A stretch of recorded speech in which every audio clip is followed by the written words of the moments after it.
Hi, my name's Austin Hughes. I'm the Community Sport Manager with the West Ham United Foundation, and I'm going to be speaking a little bit about autism and the importance that sport can play in and around autism. The reason it's me speaking is we've had a number of fantastic sessions and pieces of delivery that have linked to disabilities such as autism, and I am myself on the autistic spectrum. So hopefully there'll be a few points that I can make and raise that can just spread a little bit of awareness and possibly answer a few questions. I thought about doing a presentation, but there have been so many presentations, lots of figures and things flying around over lockdown because everyone is online, so this is just going to be me speaking to you, just bringing it down to that personal level. The first point that I think is important and needs making, it's more of a general one than a specific one. When we look at why is something like sport important to youngsters or people on the autistic spectrum, I think the first question you have to ask yourself is, why is it important to anyone? Okay, we all know that health, mental health, physical health, that's kind of the underpinning for why we do physical activity and sport and things like that. But beyond that, it's very important to remember that we're often grading and sometimes pushing groups to one side. Even the best of us who don't mean to, we start talking about them, those, separating people out. So it's important when we do look at these things that we think about all youngsters, all adults, and the importance for everyone. Because, and I'm going to use my little Easter chicks here, on theme me, if you've got a group of people and one of them happens to be autistic, and we're always looking at what do we need to do for that person, what do we need to do for those people with disabilities, what do we need to do for them. What can sometimes happen is we start setting something in someone that they're always going to be set aside from everyone else in society. Yes, it's important that we look at what we can do to help this person and possibly make the world a better fit for them, but also it's important that we try and help this person feel like they're remaining as part of society, because if we just keep referring to them as what do we do for that group, those people, you're almost dehumanising, you're moving them away from everyone else. I've often made the joke in the past that sometimes it's like if you're on the spectrum, you can feel a little bit like are we people that were let out of a village one day and have sort of come roaming on into society, because often when we refer to these things, it does sound like we're segregating, and that's the same for all disabilities. So a good generic piece of advice is, we've got to look at how we, help the specifics, but let's term people as youngsters and adults in the same group, okay? Next up for me, I think the reason that sport is important is because so many other youngsters and people take part in sport. They access sports. Again, this can go across for many disabilities. If you're on the spectrum, it can be very hard to access certain sports. That could be within PE lessons or clubs after school or, leisure groups. And if you're struggling to join or be at one with any of those kind of groups, there's a thing that can start to happen in life where you start looking at everyone else. They go to football club, they go to cricket club, they're able to do this, they're able to enjoy those things. And actually, in the same way with the segregation, we're almost starting to set lots of negatives in the thinking of a young person, and that can spread with them on into adult life. You're sort of almost building within them, I cannot do things, so I shall not do things. It's not going to work, so I'm not going to go and have a go. So from a young age, I would say that sport is very important, just purely because it can start to help bring people into other things that they're expecting they're not going to be able to do. So that then puts the onus back on coaches and anyone working with disabilities like autism to then have that awareness and better understanding, because we don't want to let people down. You can have a big impact on someone's life if you can bring them into a session. So making that link and getting someone involved in sport is not just going to be good for all the health reasons that we're aware of, but it can be setting a real positive for them going on into their life in the future. Just because it's hard sometimes to possibly work with someone on the spectrum or to make a session fit for someone on the spectrum or a group of youngsters or adults on the spectrum, that doesn't mean that we shouldn't do it. We're all able to adapt things as coaches all the time. We adapt to conditions, we adapt to other teams. this is very similar. All we're going to be doing in any session that we present or deliver to someone on the spectrum is just adapt how we're doing it, okay? If we know communication might be a bit of an issue, sometimes some people on the spectrum can struggle with lots of information, then we know we just need to simplify how we're putting it across, okay? Use less words, go to simpler instructions, and, you know, think outside the box. If we're able to change how we're coaching so it doesn't seem so technical or foreboding, then we're going to bring people, youngsters on the spectrum, into those sessions and make it more accessible to them. Sometimes we get too caught up in things like it can be an issue, and it's a very well-known issue for some on the spectrum in taking turns. It's not always understood. I can think of myself as a youngster playing cricket and literally launching myself all around the field at every moment because I had to get the ball. And there were certain things that had to be put in place, and it could have been set boundaries that were, for me, I was only allowed to operate within a certain boundary, and in that way I started to learn that only when the ball is coming to me really is that when I should be going or moving for it. So there are lots of adaptations that can be made to bring people in, and again, that's building that positive. You can take part. I do want to work with you. This is important to say because I have been to, you know, some places where people have asked for help. Can you come and help us? And I go and I'll meet a fantastic teacher you can see is amazing at all they do, and you sort of ask, who are the youngsters sitting over there at the end of the hall? And they'll say, well, that's the group. And again, these are the youngsters that we're struggling with, and we leave them sitting to one side because we can't get them to fit in. That's not a great thing because, again, you've got youngsters watching what others are able to do and accessing. So that's almost like swinging a carrot in front of someone and saying, look, here's something you could do, but I'm not going to go that extra step to now bring you in. So I think it's really important that we look at these things and we just look at how can we just make any session or any delivery that we're giving that little bit more accessible. Again, in 20 minutes or less, I cannot cover all of these things, but these are just points just to get people thinking, what can I do to, you know, make my sessions more accessible? Simple little one. Have you ever thought about sitting on the floor when you're talking to a group of youngsters? If you've got a group of youngsters on the spectrum who are possibly feeling a little bit shy, a little bit intimidated, everyone's always towering over them, telling them what to do, telling them how to fit in. You go and join someone down at their level, it's amazing how that can just suddenly ease some of the possible perceived stress or tension. They see you on their level and they relax a little bit, and when someone's relaxing, we all know they're going to take on that little bit more information. Social engagement, it's an issue. It's always been a problem that comes up in my life every now and then. I'd like to think I'm a good person to work with, but my core group of friends is very small. I can struggle with, socialising with other people, or even why do we talk? Why do we chat? Why do we do any of these things?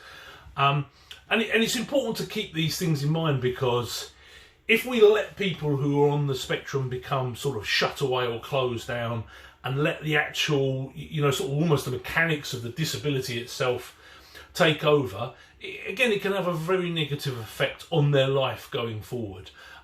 So another positive for sport is, come on, we've all seen sessions where youngsters are smiling, having fun, and they're having to learn how to communicate and engage. Make some basic eye contact, look, smile, nod, a little sign when you're going to pass a ball or something. So again, this is sort of outside the box thinking. It's not just about the basic physical health that's good for every youngster or having that impact on anyone's mental health.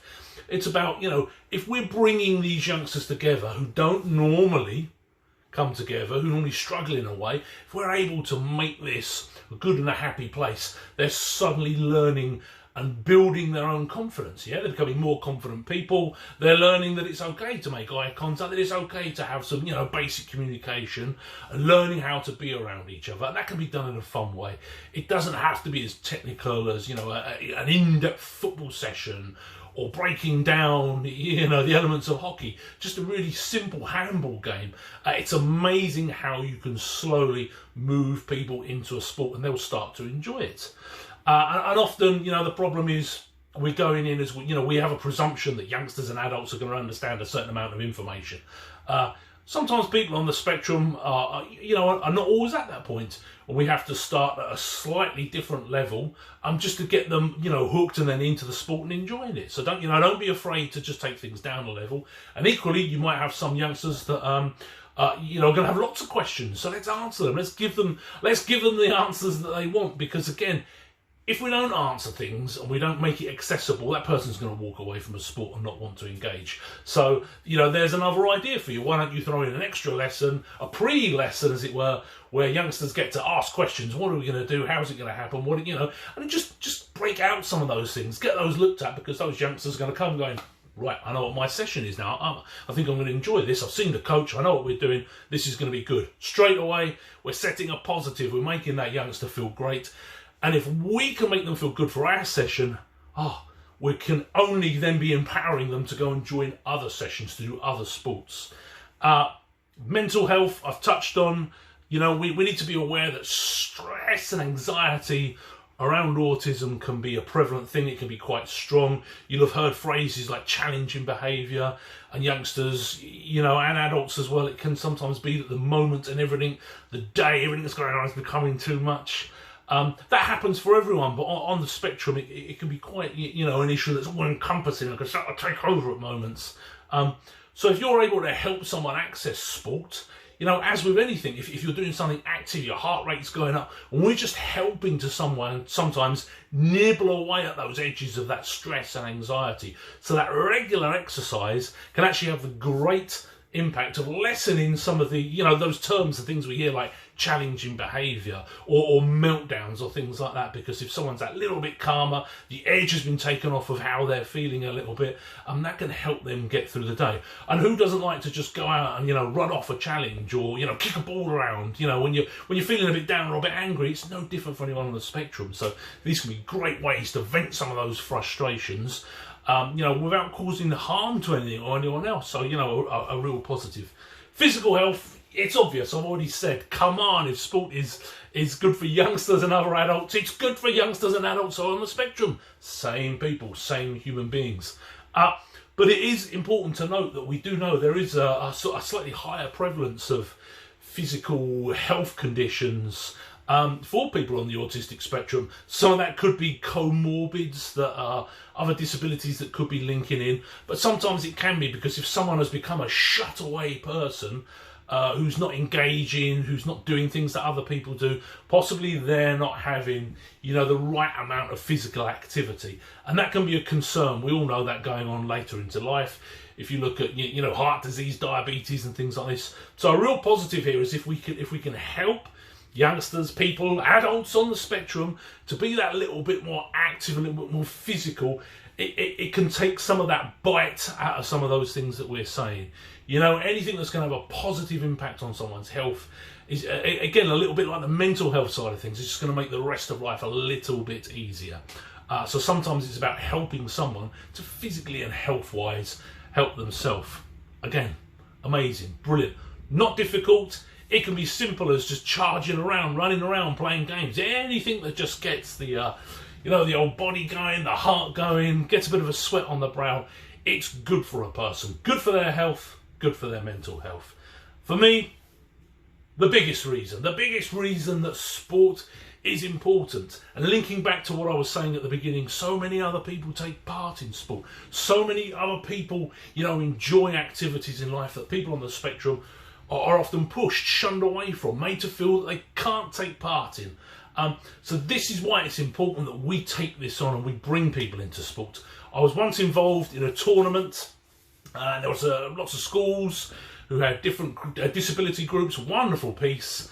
And I went to one of the schools who were preparing for this tournament. We were going to travel with them, and the head of PE appeared, and he had a bin liner with him, and then he started handing out pieces of kit.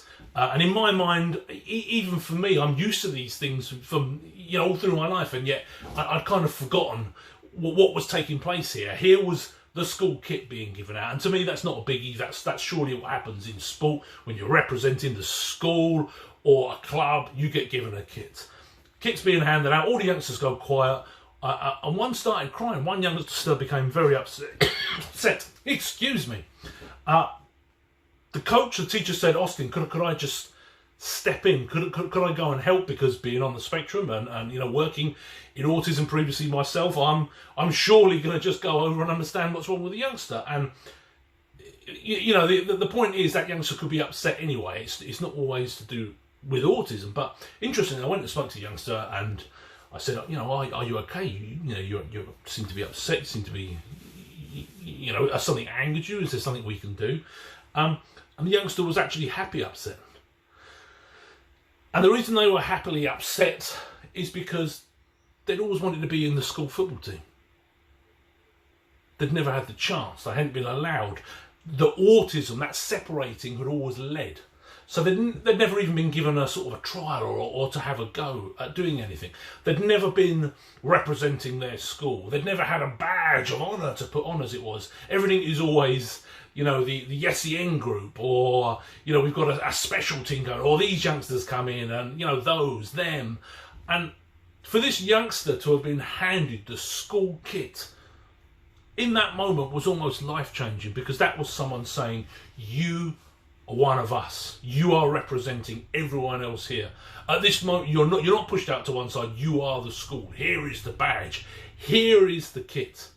So, there are many ways we can raise people up, but for me, sport, it's one of those extra things that we can do. If that youngster played his heart out all afternoon and he felt fantastic because no one had gone there before, no one had put that extra work in, and that school had done it, the tournament had been set up, other schools came together, and in that moment, giving him that kit brought on tears because no one had ever done that before. First time in his life, and I think he was 14 at the time, that he really felt part of something.